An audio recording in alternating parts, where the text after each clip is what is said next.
You're listening to 5-episode thriller. Dare to like this episode and subscribe if you hunger for more. Now, let the shadows begin to stir. Title: Murder on the Ghan. A Deadly Plot, Episode 5, Night. Falls fast in the desert. 1 minute the sky is a searing copper sheet. The next, it's black velvet pricked by a few indifferent stars.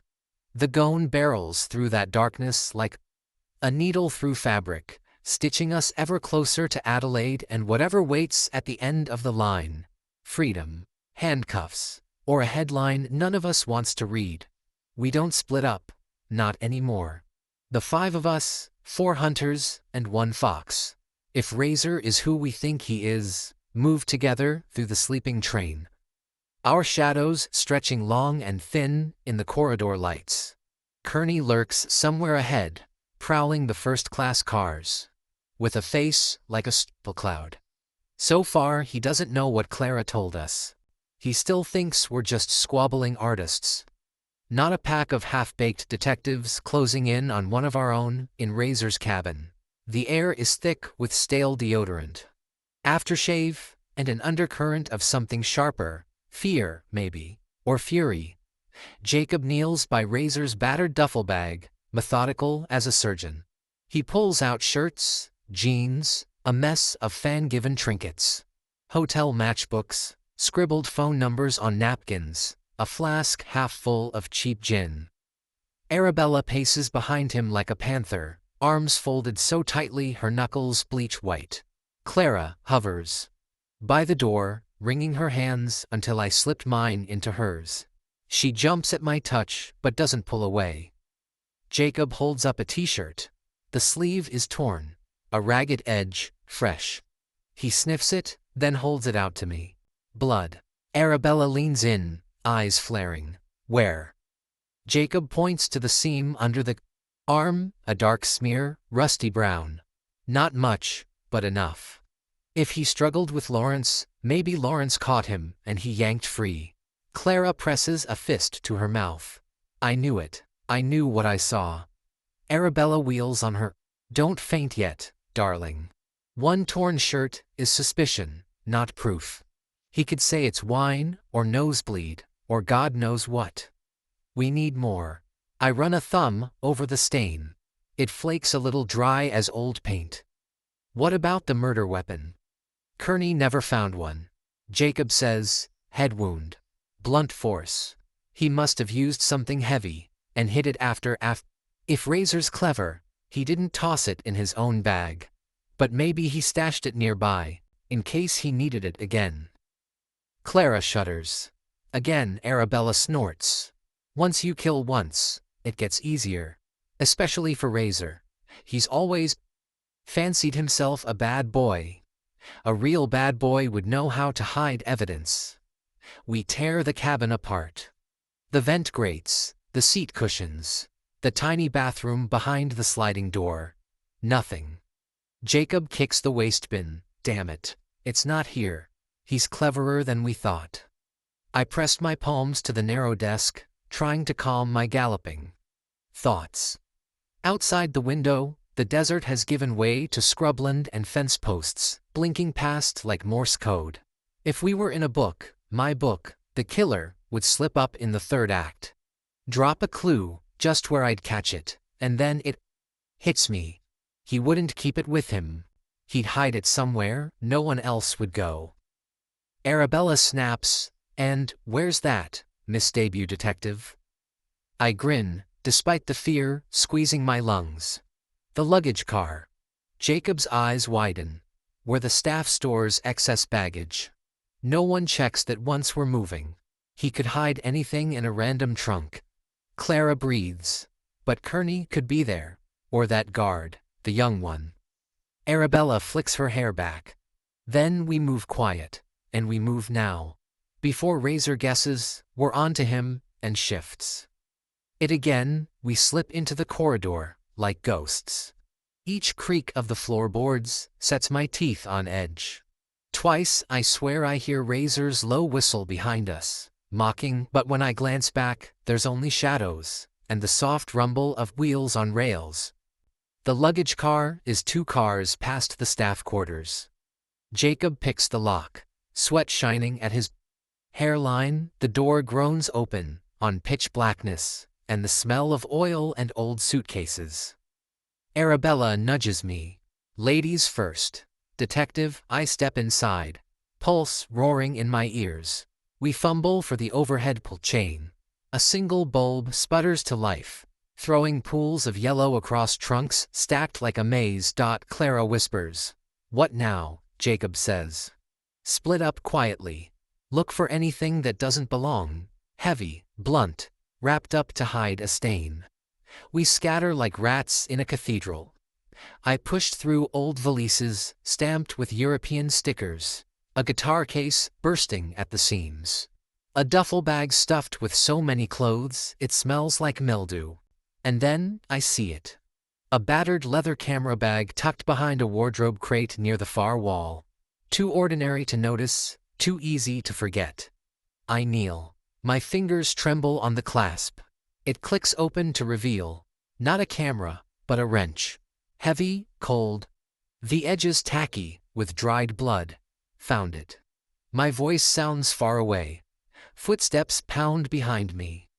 Jacob's face looms above the crate, breathless. Is that? It's the weapon. It has to be. Arabella appears, yanks the bag from my hands. She peers inside and lets out a low hiss of satisfaction. And guess whose fingerprints will be all over this pretty toy? Then a new sound. A single, slow clap from the shadows by the door. We spin as one, and there's Razor leaning against the frame, a wolf's grin splitting his face wide open. Congratulations, detectives, you found my wrench. Pity, it's not mine. I swallow hard. What are you talking about? Razor pushes off the doorframe, sauntering closer. In the bare bulb's light, his grin looks less like bravado and more like a mask, fighting to stay in place. You'd think I'd be stupid enough to bash his brains in and stash the weapon somewhere this obvious, please. Someone planted that. On me, on you, on all of us. Jacob steps between us, voice like iron. So, if it's not yours, whose is it? Razor spreads his arms. Mock innocent. That's the real question, isn't it? Who's clever enough to write the perfect murder, and dumb enough to leave just enough trail for you puppies to sniff? He sweeps a finger at me. Your story. Aaron, your ending. Better hope you like surprises, sweetheart, because the next body might be yours. Behind him, a soft creak, then a shape lunges from the dark. Razor spins. Too late. And something heavy connects with a sickening crack. Razor crumples at my feet. Standing over him, face pale and eyes wild, is Clara. In her hands, a crowbar. She must have found in the shadows. She drops it like it burns her. Her voice breaks apart. I couldn't let him hurt you, Aaron. I couldn't, not again. I stare at her, at the blood on the wrench, the blood on her trembling hands. And for the first time, I realize, I don't know Clara at all. Behind me, the train rolls on, indifferent. Adelaide looms closer. And so does the end. For a moment, none of us move. Clara stands over Razor's unconscious body, breathing like she's run miles through burning sand. The crowbar clatters away, rolling under a trunk. Her eyes are locked on me, pleading, terrified, as if she doesn't quite know whether to beg forgiveness or flee into the dark. Jacob kneels and checks Razor's pulse with a surgeon's calm detachment. He's alive, concussed, maybe a broken jaw. Lucky for him, I suppose. Arabella steps over Razor's sprawled legs like he's a suitcase someone rudely dropped in her path. Her lip curls. What the hell were you thinking, Clara? You realize what you've just done? Clara flinches back. He was going to attack us. He had that look. I've seen that look. He would have killed us.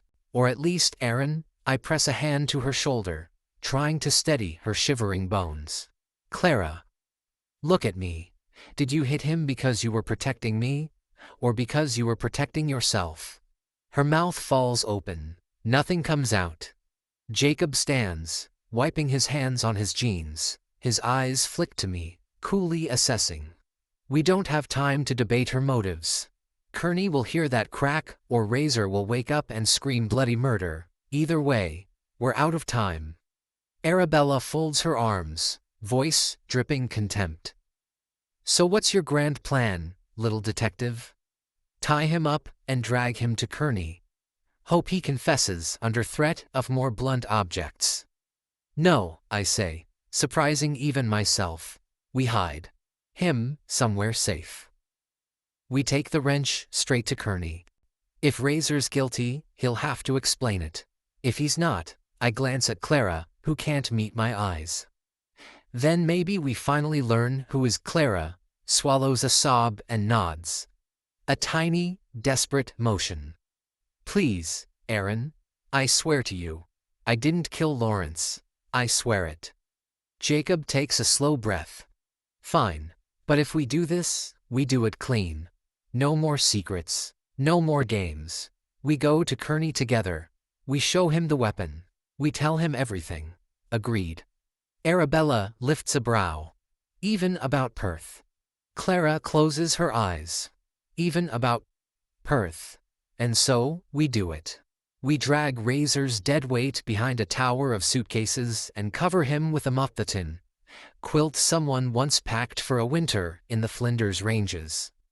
He'll wake up with a headache and a bruised ego, but he'll be alive, which is more than Lawrence can say.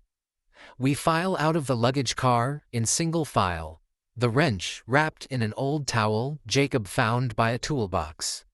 Each step back toward the first-class section pounds in my chest like a drum. If this were fiction, this would be the moment the killer lunges from the shadows. A final twist in the last pages. But reality is stranger than any plot twist.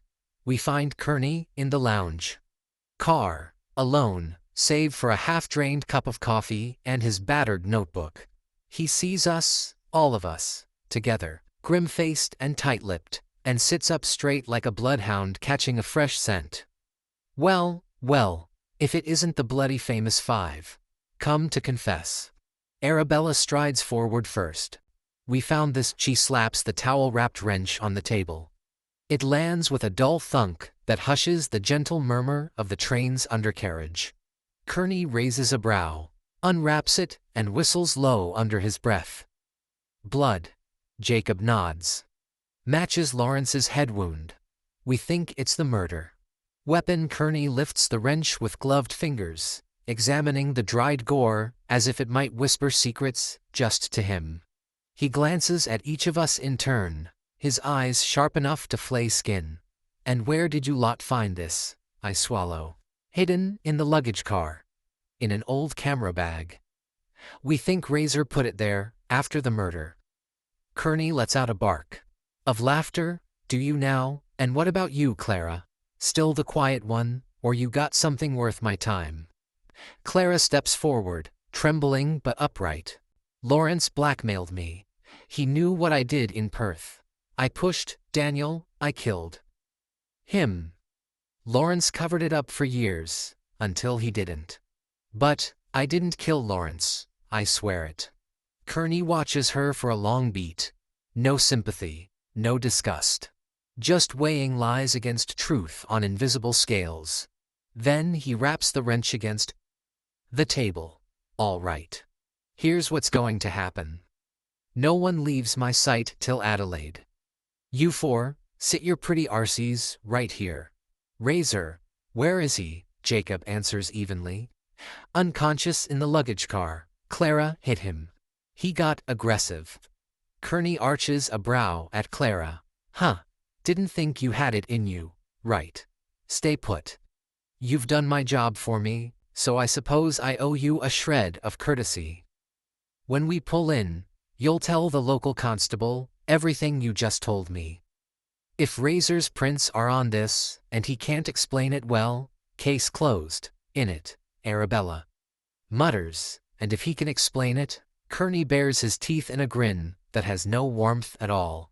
Then, I'll start with you lot. One of you did it. Make no mistake. He stalks off down the corridor, the wrench swinging from his hand like a pendulum ticking away the seconds to dawn. When he's gone, the four of us sink into the cracked leather booths. No one speaks. Clara curls against my side, shivering. Jacob stares at the floor, lost in equations I'll never solve. Arabella orders to neat whiskies from a sleepy steward, and knocks them back without a word. Outside, the first flickers of city lights dance on the horizon. Adelaide, the end of the line. I want to believe we're safe now. That the killer is razor knocked cold and waiting for justice. But deep in my bones, I know it isn't over, because this isn't a novel. It's messier, crueler, and real life never wraps itself up in a neat final chapter. Not for people like us, not yet. Dawn leaks into the lounge car through smudged windows, staining the cracked leather booths a watery gold. It's the kind of soft sunrise that should feel hopeful, but the only thing I feel is hollow. Kearney has Razor locked up in a service cabin, his wrists cable tied to the bunk. The wrench sits in an evidence bag on the table, taunting us with its silence. Arabella has stopped drinking, which is somehow more frightening than when she was knocking back whiskies like they were tap water. Now she just sits, arms folded tight, one foot tapping endlessly under the table. Jacob is still and silent, the coiled calm of a man who knows how quickly things can snap. Clara huddles beside me, flinching at every groan of the train, as if it might turn into Razor's footsteps or Kearney's barked questions. I haven't slept. Every time I close my eyes, I see Lawrence's body slumped against the window, his blood painting the glass, and behind him, a reflection of my own face. Not shocked, but almost expectant. As if some hidden part of me always knew we'd end. Up here, we're 20 minutes from Adelaide, when Kearney storms back in.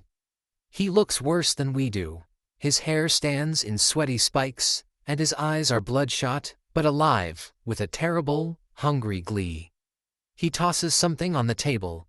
It skids to a stop in front of me, a disposable plastic glove, smeared inside with blood. Razor claims he found the wrench already bloody, says he was planning to hand it in later. Bullshit, obviously. But then we checked the glove box in his luggage, one missing, and guess what I found, shoved behind the water heater in the staff galley. Jacob leans forward. He wore gloves, so no fingerprints. Kearney's grin splits wider.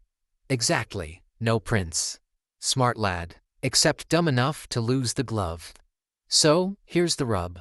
DNA says the blood on the glove is Lawrence's, but no sign of Razor's sweat or skin oil inside, which means he lets the silence stretch until it smothers us. Our boy was set up. Someone wanted us to find the wrench. Someone planted the glove to close the loop. Too neat, it stinks. Arabella's laugh is dry and cold. Congratulations, detective. You've proven exactly what we told you. Razor's an arse, but he's not a killer. Kearney jabs a finger at her, which leaves one of you three. His eyes swing to Clara, Perth girl with a taste for dramatic confessions. Then, to Jacob, the calm one, the type who thinks he's the smartest in the room, and might be right. And finally, to me, or you, Miss Debut Novelist. The one nobody suspects, because you look like you'd cry if you chipped a nail. Classic mistake, that my stomach flips. For a second, the room tilts. The train's motion and my own spinning dread colliding behind my eyes. I whisper, I didn't do this. Kearney shrugs. Didn't say, you did. But you're going to help me prove who did, aren't you? You lot are the mystery geniuses. So, solve the bloody mystery. You've got 20 minutes before we pull in. Because once those doors open, I hand this over to Adelaide Homicide and they'll eat you alive. Then he leaves us with the wrench, the glove, and the rattling truth that the real killer has been here all along, hiding in plain sight. Arabella mutters, "He's right. We're the best chance we have." Jacob frowns. It has to be someone. Who knew Lawrence would blackmail Clara? Someone who knew about Perth. That narrows it. Clara wipes her eyes. Lawrence told me once, someone paid him extra for silence. Long before the festival, he never said who. I thought he was bluffing. I stare at them all. The dots connect, horribly, beautifully, like a plot twist. I didn't want to write. Someone who needed the Perth secret to stay buried. Someone who stood to lose everything if it came out. Arabella's mouth curls. Well, Clara's no millionaire. Jacob's new money. Razors, a wreck. That leaves you, I say softly. Arabella Knight, Britain's darling. The only one who could afford Lawrence's silence, and who made a career from secrets. You always said, scandal sells books, but not your scandal, right, Arabella? Doesn't flinch. She watches me, the way a snake watches a mouse just before it strikes. Then she claps once, slow. Oh, Aaron, I underestimated you. Should have read your manuscript more carefully. You're not half bad when the stakes are real. Clara gasps. You killed him. You killed Lawrence. Arabella sighs, almost bored. He was a parasite. He knew things about me. Old affairs, hush money. The fraud that funded my first bestseller. If he'd leaked it, my career would have been over, one good swing, and he'd never open his filthy mouth again. She glances at Kearney's empty coffee cup on the counter, then back at us, smiling. Funny, isn't it? We build careers on crime, and then get caught by amateurs with bruised egos and bad lighting. Jacob steps between her and Clara. It's over, Arabella. But Arabella only laughs, sharp and bright, and lunges for the coffee cup. Before any of us can stop her, she shatters it on the table's edge and presses the jagged porcelain to her throat. Stay back. Her voice is calm, almost serene. You want your ending? Here it is. No trial, no confession, dragged through tabloids. Just a footnote, in a true crime book you'll all co-write, no doubt. I stand frozen, my voice a thread. Arabella, please, she winks at me, and for a heartbeat I see the writer behind the mask. The ruthless genius who knew every twist must cost something. Well done, Aaron. I knew you'd be the one to finish the story. She draws the shard across her throat in one clean, sickening motion. It happens so fast, Clara screams. Jacob grabs for her, too late. The train jolts as the brakes engage. Adelaide's outskirts sliding past the windows in a blur of gray and gold. By the time Kearney bursts back in, Arabella Knight, the queen of crime, is just a sprawled ruin. Bleeding across the table where we'd laid out our clues like children playing detective. 2 weeks later, I sit on my tiny London balcony, a lukewarm cup of tea in my hands. My inbox groans with offers, interviews, a film deal for Murder on the Goon, invitations to panels where they'll call me brave, brilliant, maybe even dangerous. I should feel triumphant. Instead, I feel older, sharper, and deeply alone. Clara calls sometimes. Jacob doesn't. Razor's career is over, but he'll live. A footnote, just like Arabella wanted. I open my laptop. My cursor blinks on a blank page. Another story wants to be told. This time, though I don't have to make up the ending, I lived it. And once you've hunted a killer, once you've watched a murderer craft their own final twist, you never write quite the same again. I smile at the blinking cursor, and I begin. The end asterisk murder on the Ghan, a deadly plot. If this tale left you uneasy, give it a like. share it with someone brave enough to listen alone. And subscribe to 5-Episode Thriller